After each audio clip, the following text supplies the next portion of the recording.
The letter wasn't supposed to exist. A classified file, sealed for over a decade, locked inside a forgotten storage vault in Quantico.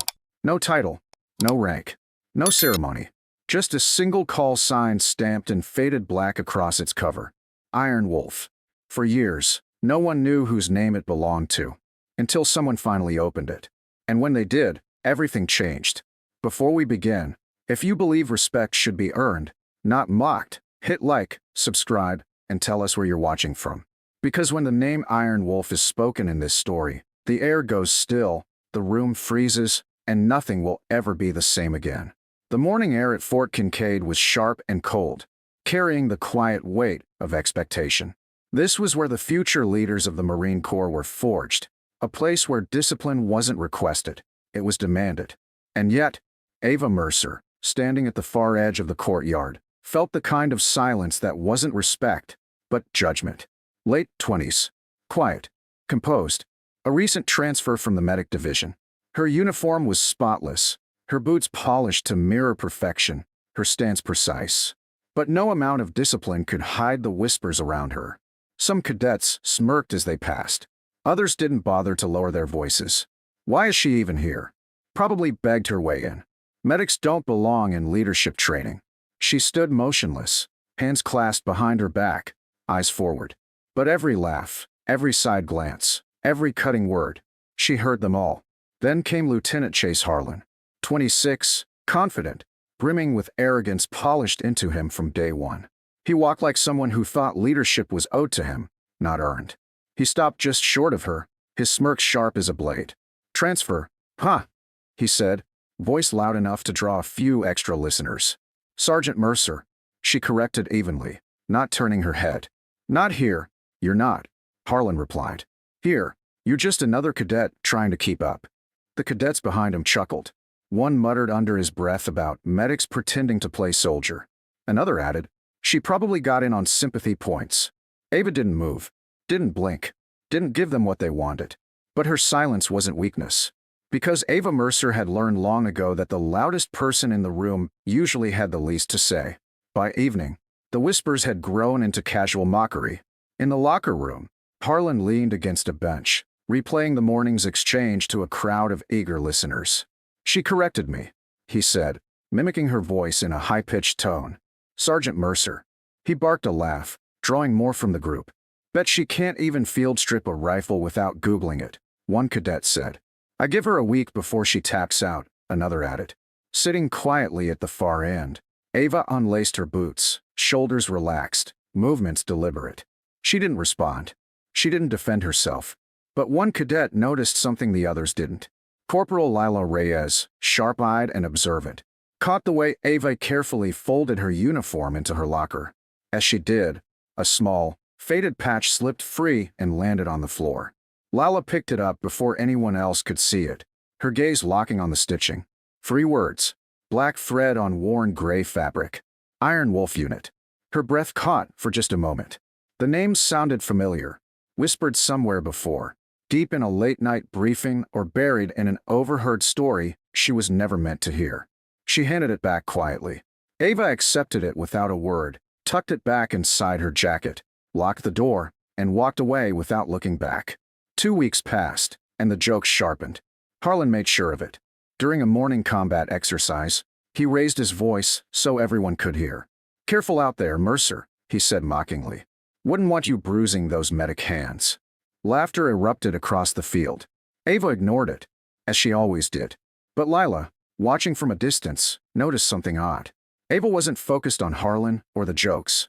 She was scanning the ridgeline behind the obstacle course, eyes narrowing slightly. Later that evening, long after drills had ended, Ava walked the perimeter alone. Her boots crunched softly against the gravel path as she traced her fingers along the cold steel fencing. She paused briefly where the woods pressed close, gaze locked on a corner camera mounted high on the post. It flickered earlier that day, just for 1.7 seconds. Almost no one would have noticed. But Ava did. She took out a small, battered notebook from her pocket and wrote something down before walking on. That night, while most cadets crowded into the mess hall, the strategy hall was set up for a briefing. Rows of recruits filled the room, chatter low and restless. Lieutenant Harlan sat near the front, legs crossed, a grin already playing on his lips. Then, just as the lights dimmed, the overhead projector froze. A low chime echoed through the hall. A new notification flashed across the instructor's console. Restricted access login. Authorization code. Earnwolf 01. A hush rippled through the room. The instructor frowned, confused, tapping a few keys to override, but the system wouldn't respond. Then Ava's tablet, resting on the desk in front of her, vibrated once. She glanced down. One message. No subject. No sender. Just 4 words on the glowing screen. Iron Wolf, stand by. Her fingers froze above the display. Her heartbeat surged. Across the aisle, Lila caught the brief flash of text. Her eyes widened, lips parting slightly as realization crawled over her expression. Iron Wolf. She didn't know what it meant. Not exactly. But she knew one thing. Whatever this was, Ava Mercer wasn't just another cadet. And someone, somewhere, had just called her back. Hours later, long after lights out, Ava sat cross-legged on her bunk in silence. Her notebook lay open across her knees, pages filled with handwritten coordinates, timestamps, and patterns, the kind of details no one else seemed to notice. She flipped to the newest entry, her pen hovering above the paper, tracing the words she'd just written. Earnwolf 01 authorization. Active. She closed the notebook softly, slid it beneath her pillow, and leaned back against the wall. Outside, a cold wind pressed against the windows, rattling the blinds softly against the glass. Somewhere deep inside the facility, encrypted servers processed the override request, sending automated alerts to systems far above Fort Kincaid's clearance level. And miles away, in a classified operations center, a man in a sharply pressed uniform leaned over a glowing console as the alert lit his screen. Colonel Marcus Hale. He froze, jaw tightening, fingers curling slowly into a fist. The words on his monitor pulsed once before fading into secure encryption. Iron Wolf protocol reactivated. For a long moment, he said nothing. Then, softly, almost to himself, he spoke the name like an oath carried on old memories. Iron Wolf activated. And with that, he stood, grabbed his cap, and walked out of the room without hesitation. Because when that call sign resurfaced, it meant only one thing. Someone at Fort Kincaid had no idea who they were mocking, but they were about to find out.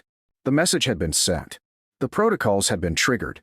And somewhere deep in the silence of night, wheels began turning that no one at Fort Kincaid even knew existed. By morning, the base felt different. The air hung heavier. Conversations that once carried laughter now carried unease. Inside the training hall, cadets filed into their rows, their chatter low but restless. The previous night's incident, the strange system override, the mysterious notification, was all anyone whispered about. Lieutenant Chase Harlan, however, seemed unaffected. He leaned casually against the podium, flipping through his notes with the relaxed arrogance of someone who believed the world revolved around him. "Guess the medic's secret's out," he said loudly enough for the rows nearby to hear, smirking. "Probably hacked the system herself." Desperate move for attention. A few cadets chuckled nervously, but no one laughed as easily as before. Something in the air felt unsettled, like they were standing on thin ice they couldn't yet see cracking. Ava Mercer sat quietly near the back of the room, her tablet closed, her posture steady. Her expression gave nothing away, but her chest rose and fell with slow, controlled breaths. Lila Reyes, sitting 2 rows ahead, glanced back at her and lowered her voice just enough to be heard. "Ava," she whispered, "what's going on?" "Last night, that message." Ava didn't answer. Her gaze stayed forward, unblinking. But Lila saw her hand, steady, but clenched tight against her knee. Before another word could pass between them, the lights in the hall flickered once. Then again. Then they died completely. A low ripple of voices broke the silence. The power cut lasted only 7 seconds, but when the lights came back on, something was different. The central display monitors lit up with a new override notification. This one carried no code, no clearance request, just a single name flashing in bright white text. "Call, Marcus Hale, inbound." It started faintly at first, the sound of footsteps echoing in the corridor. Then boots striking marble. Steady, deliberate, precise. The double doors at the end of the hall swung open, and in walked a figure whose presence silenced the entire room without a single word. Colonel Marcus Hale, late 40s, broad-shouldered, decorated. His chest bore rows of ribbons, his rank insignia gleaming beneath the harsh lights. But it wasn't the uniform that froze everyone in place. It was the weight he carried. The kind of weight only earned when you've led men into places they weren't meant to come back from, and brought them home anyway. Hale didn't speak at first. He let the silence stretch, his gaze sweeping slowly across the room until it locked on Ava Mercer. For the first time since arriving at Fort Kincaid, Ava shifted in her seat. Not out of fear, not out of surprise, but recognition. Hale stepped forward, his boots clicking sharply against the polished floor. When he finally spoke, his voice was low, calm, but it carried like thunder. Iron Wolf, stand by. The entire room froze. Harlan, sitting at the front, blinked once, confused. Wait, what? Hale turned his head slightly, his eyes narrowing. Sergeant Ava Mercer, front and center. Ava stood, not hurriedly, not nervously, but with the quiet precision of someone who had spent her life under orders far more dangerous than this. She walked down the aisle, boots striking rhythmically against the floor, until she stood directly before him. The colonel's posture remained sharp, but his voice softened ever so slightly when he spoke again. Good to see you again, Iron Wolf. Gasps rippled through the room. Cadets exchanged bewildered glances, whispers breaking into a soft roar before dying again under Hale's stare. Harlan, still seated, leaned back in his chair and crossed his arms with a smirk. This some kind of show, he muttered. She's just a transfer. A medic. Hale turned sharply, his eyes locking on him. Lieutenant, he said, his voice like steel. At ease. You said enough. Something in Hale's tone made Harlan's jaw clench. His arrogance faltered for the first time since Ava arrived at Fort Kincaid. The colonel let the silence breathe before continuing. You think you know who you're training with? He said, his gaze sweeping the rows of cadets. You think you understand the value of rank and medals? He shook his head slightly, his voice steady, but edged with something unspoken. Pride, maybe, or memory. You don't have a clue who she is. No one moved. No one breathed.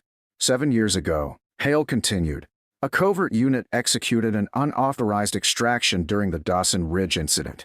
12 Marines were trapped. 3 extraction teams failed. The mission was declared a loss. He paused, letting the words settle, his eyes never leaving Ava. Then one operator, under the call sign Iron Wolf, led a 4-person unit into enemy territory. No air support. No backup. No chance of survival. 47 minutes later, every one of those Marines was walking again. He drew a breath. She commanded that team. A stunned silence fell across the hall like a curtain. Chairs creaked as cadets unconsciously straightened in their seats, trying to process the weight of what they'd just heard. She didn't just earn that call sign, Hale said. She built it.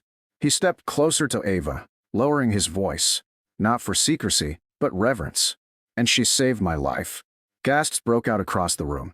Lila Reyes stared wide-eyed, her chest rising and falling in disbelief. Even Harlan, his mouth half open as if searching for words, sank back into his seat, color draining from his face. Hale turned toward him fully now, his tone sharpening. You mocked her, he said quietly, but the quiet carried more power than any shout. You called her weak, unworthy. Harlan tried to find his footing, straightening slightly. I didn't know who she was, he stammered. That's the point, Lieutenant, Hale said. You didn't ask. Hale faced the room again, his voice steady, commanding, final. From this moment forward, you will address her by her proper designation, Sergeant Ava Mercer, Iron Wolf Unit. And if any of you think this is about rank. He paused, letting his gaze sweep the room one last time. You're not ready to lead Marines. Then something unexpected happened.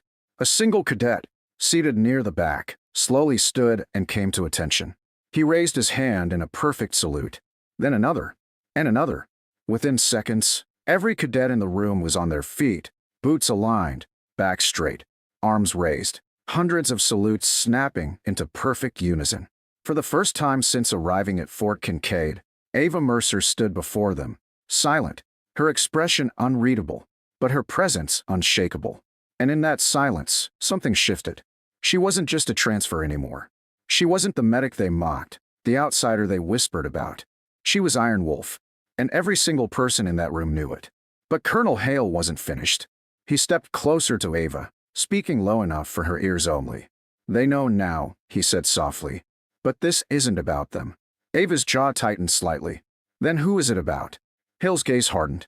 "Someone's watching this base," he said. "Someone who shouldn't be." Ava's eyes narrowed. Her fingers curled slightly at her side. "Then it starts again," she whispered. Hale nodded once. "Welcome back, Iron Wolf." The salutes had fallen, but the silence lingered. Ava Mercer, the medic they mocked, the transfer they dismissed, was Iron Wolf. And while the cadets processed the weight of that revelation, Colonel Marcus Hale's warnings still echoed in her mind. Someone's watching this base. That night, heavy rain battered Fort Kincaid.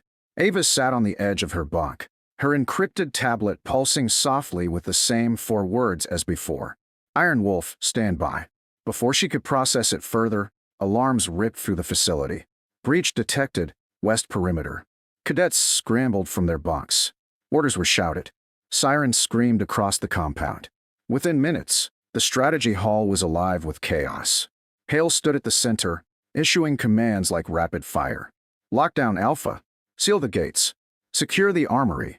But a junior officer's voice cut through the noise, shaky and pale. "Sir, they're not breaching from outside." Hale turned sharply.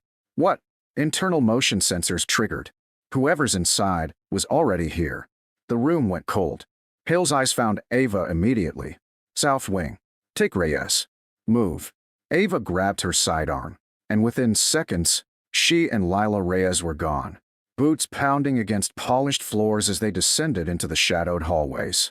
The corridors were silent, except for the low hum of flickering emergency lights.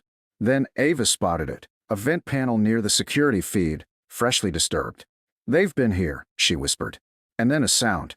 Soft, subtle, a scuff of a boot behind them. Ava raised her weapon. "Step out." From the shadows, a masked figure emerged, dressed in black fatigues, carrying suppressed gear not issued to any Marine unit. He hesitated only for a moment before lunging. Lila fired. The intruder dodged, bolting down the corridor. Ava didn't hesitate. She gave chase. The pursuit tore through twisting hallways until the figure disappeared into the lower maintenance wing. Ava followed, sliding to a halt at the end of the corridor. That's when she saw it. A small device planted against the main security panel, blinking silently. She yanked it free and turned it over in her hand. Not foreign tech. Not random sabotage. U.S. military issue. Someone inside their own system had authorized this breach. By dawn, the alarms fell silent. The intruders had vanished, leaving behind no casualties, no stolen equipment, just planted devices and unanswered questions. "This wasn't an attack," Ava said, placing the device on the operations table with a sharp clink. "They weren't here to destroy anything." Hill's expression darkened. "No," he said quietly. "They were testing us." Across the room, Lieutenant Harlan, the same man who mocked her from day one, stepped forward hesitantly. His arrogance was gone, replaced with something else entirely. I didn't know," he said softly. Ava studied him for a moment, her face unreadable. Finally, she spoke. "Now you do." As dawn broke over Fort Kincaid, Ava stood beneath the rain-soaked awning, staring into the misty horizon. The call sign they buried years ago was alive again. Iron Wolf. And someone out there wanted to see if she'd forgotten who she was. They were wrong. Because Ava Mercer wasn't here to fit in. She wasn't here to impress anyone. She was here to lead. And this time, the whole base knew exactly who she was.